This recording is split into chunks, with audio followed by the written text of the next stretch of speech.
Yo, so in this video it says when the killer is the first to arrive at the murder scene. So I'm guessing the motherfucker gonna act like he found the body and called the police to like lead the suspicion off of him. But I'm pretty sure this is gonna backfire because yeah, this don't even seem like something smart to do. But hey man, we are recording now. Alright, for sure. Right. Where's your emergency? Hi. Let's stay there. Where are you at? Flagman? Okay, what's going on? I don't even know. You don't know what's going on? Is he breathing? Oh my god. My husband's dead. Okay, is that your husband? My husband's freaking out, yes. And my friend. My daughter. Elizabeth, get outside. Ma'am. She's on the floor. There's blood everywhere. Oh my god, he has a dog wound in the back of his head. What is your name? My name is Sherry King. Sherry. You don't see a gun? No, I don't see a gun. Okay. Listen, I need you and your husband to back out of the residence and wait outside for the officers. Do you hear me? Alright. In May 2017, police in the small, quiet town of Bel Air, Ohio, find a man dead in his basement. They got a Bel Air in Ohio? A gunshot wound to the head. I When only police know. arrive on the scene, they meet with the husband and wife that had found the deceased man.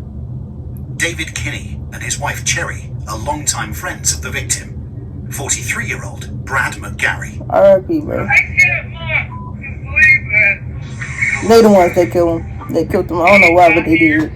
Oh yeah. My kids call him Uncle. He's supposed to go to the Bahamas with us in August. Best buds, Yeah, he's one of my best friends. He met him cool when he left years ago, and we just took him in his family.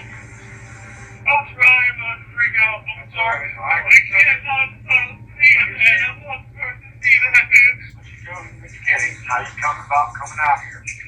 Right there, the weed eater is the whole plant. Okay. The weed eater? Yes, sir.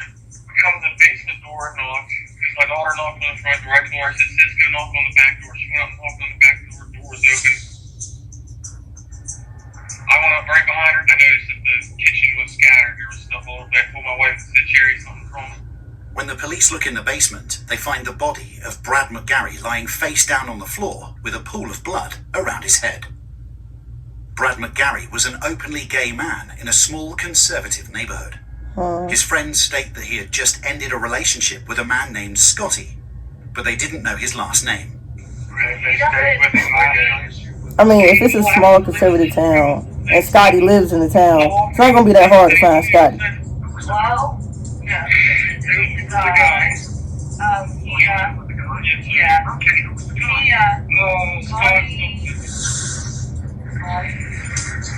Oh, man.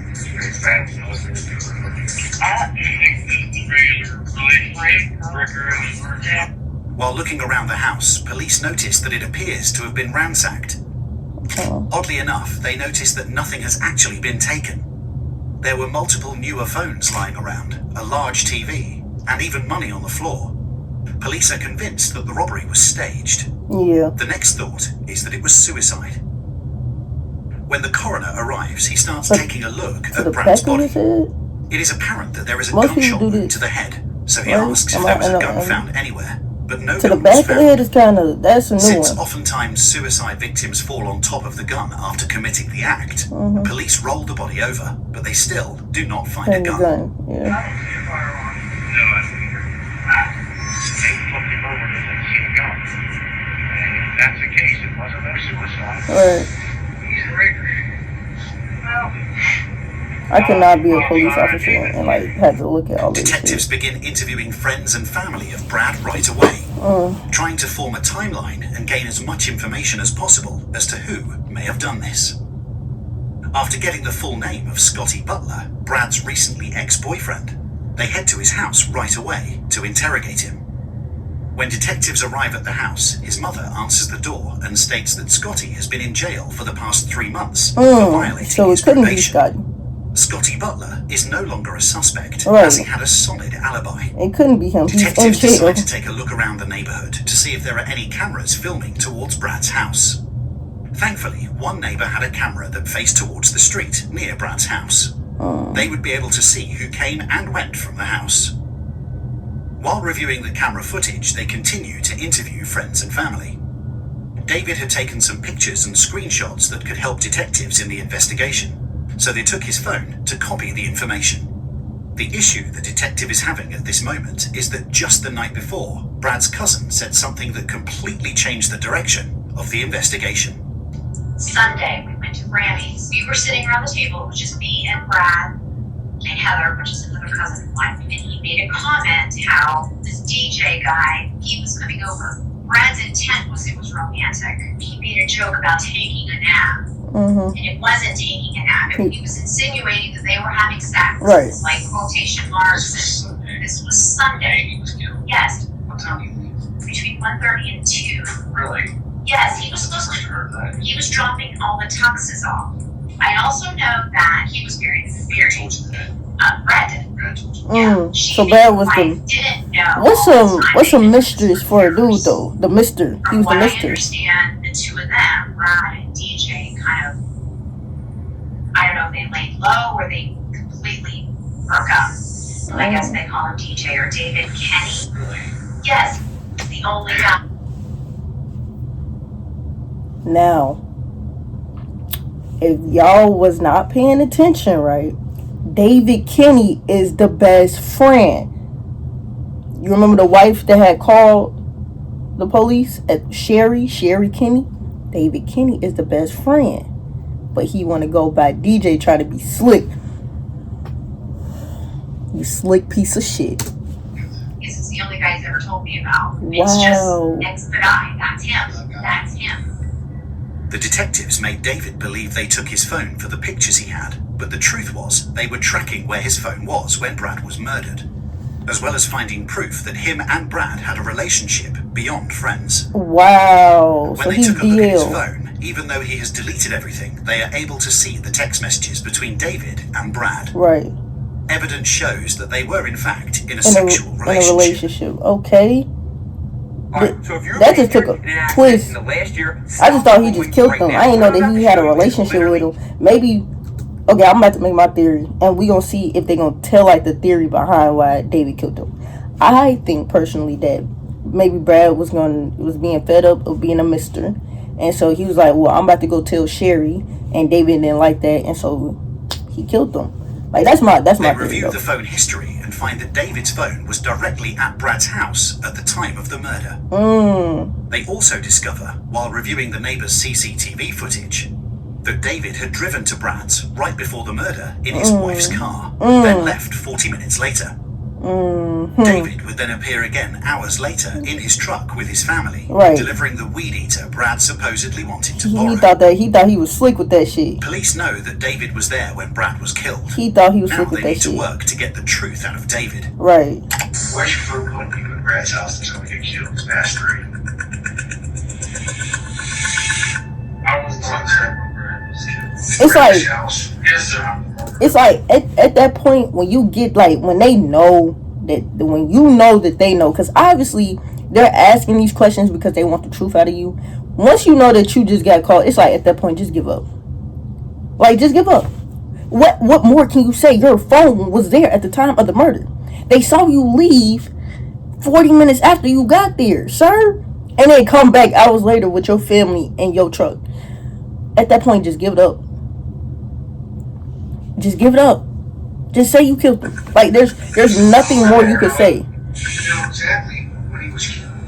Right. There's nothing more you could say. You were there when he was killed. No, sir, I was not at his house when that man was murdered. Sir, I can't. This is the kind of shit that gets people in Oh trouble. my God, I know. We're all everything. Don't your wife, don't your kids. Tell me. This don't have to be the end of your life. You got a chance to come clean. Tell me all the other shit. It's like at that point, you just tell them. There's nothing you can do.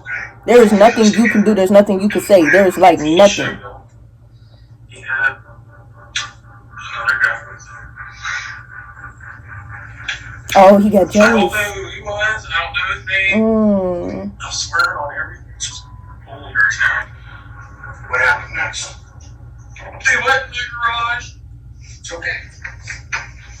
Tell me. Look at me here, but tell me what happened next. I was so scared. What happened? You heard the gunshot? The guy came running out of the garage. He got the Brad's BMW. And then I left. Okay.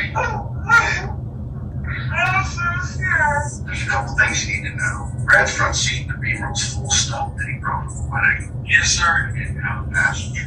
Sir, that guy went back into the BMW. Doing this job for many years, the detective knows that people subconsciously hide their face when lying, Right. especially from police. I'm about to say, The bro. police also know that Brad's SUV was still at the house and had not left since Brad was killed. So this version of David's story is a lie. I'm about to say, bro, that don't even make no sense, dog. Like, that makes no sense, bro.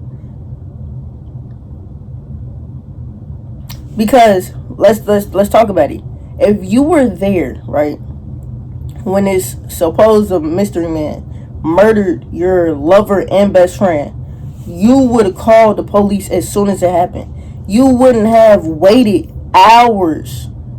You wouldn't have left.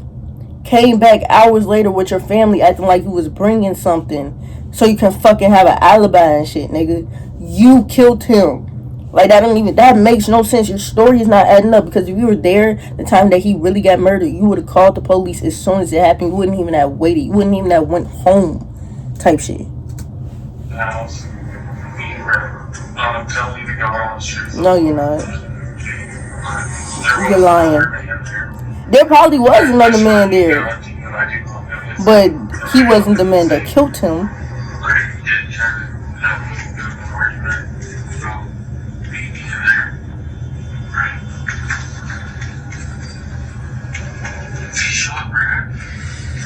Yes, sir. And he was gonna shoot me. And I got scared. I didn't know what to do. And then I left. Oh. Okay. I'm so scared. It's okay. This is a lie. He knew what I looked like. My vehicle was there. I did not know what to do. What kind of gun was it? I have no clue. Why didn't you call the cops? Exactly. Why didn't you call the cops?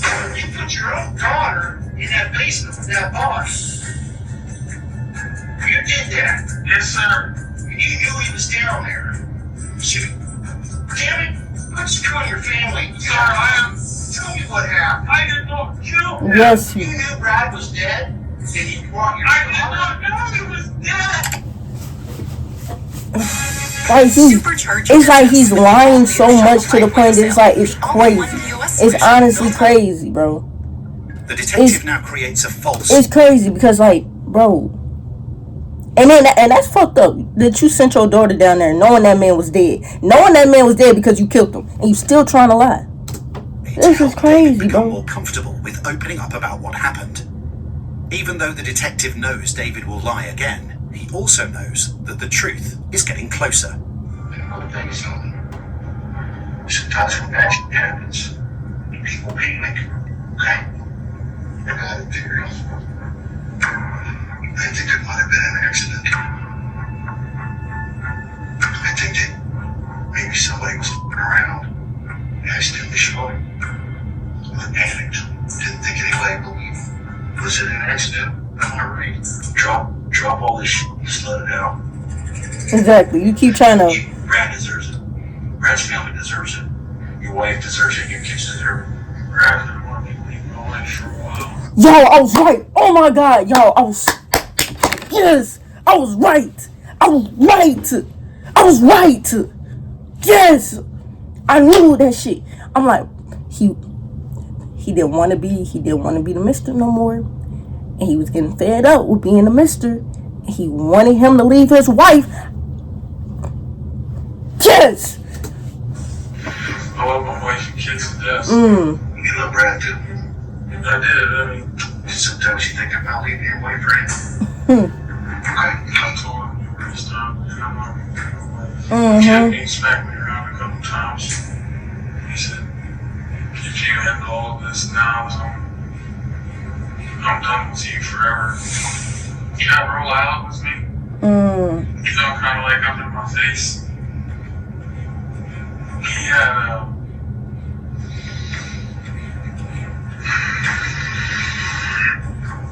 those little derringers. Cross the line, man. Stop. Look at me. Let it go. You killed Tell me him. what happened next. You killed him. He had it in his hand.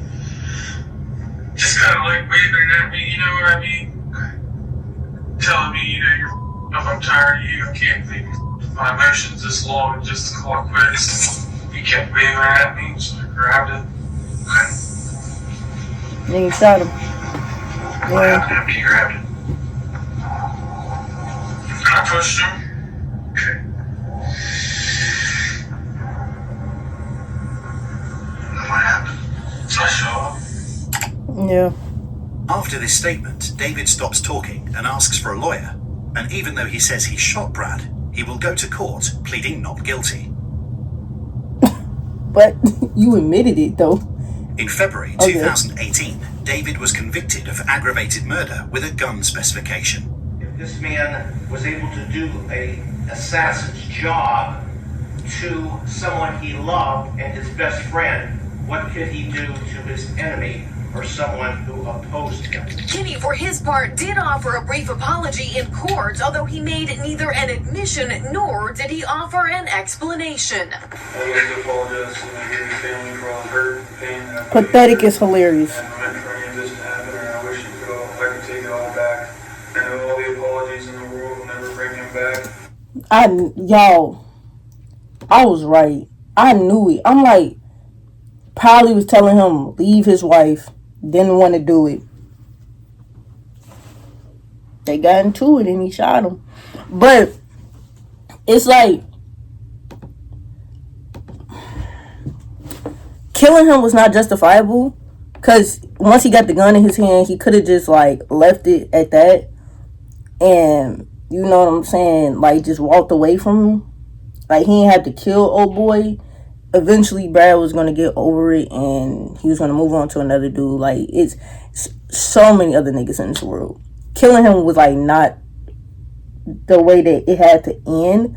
But like waving the gun in his face and all of that, like, it once you got the gun though, sir, there was no reason to keep going. But y'all, I knew it, I was right, and I said that, bro. If y'all enjoyed this video and y'all want more like crime shit, let me know. We can keep doing this. I'm gonna see y'all in the next video. I'm out.